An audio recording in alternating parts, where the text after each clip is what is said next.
Welcome to Lectio Divina Reflections, Tuesday of the 5th week of Easter, a reading from the Holy Gospel according to John. Jesus said to his disciples, "Peace I leave with you, my peace I give you.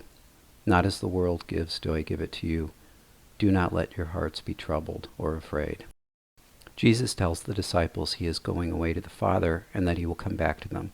For this, Jesus says, the disciples should rejoice if they love him. Preparing them for his ascension into heaven, Jesus tells the disciples that its time approaches.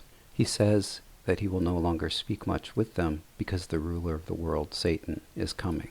He has no power over me, Jesus says, but the world must know that I love the Father and that I do just as the Father has commanded me. In telling the disciples that he is going away, but that he will come back to them, Jesus reassures them that he has conquered Satan and that out of love he does his Father's will by returning to him.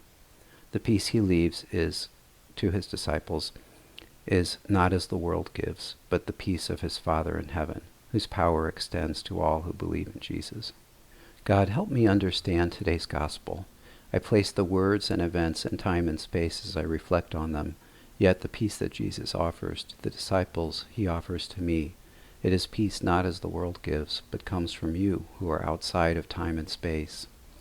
Just as Satan has no power over your Son, who does your will, he has no power over me as long as I remain in your peace and do your will. The ruler of the world, Satan, comes every day on this earth, dividing individuals, families, and communities. Help me today, Lord, by remaining in me as I strive to remain in you, where Satan has no power.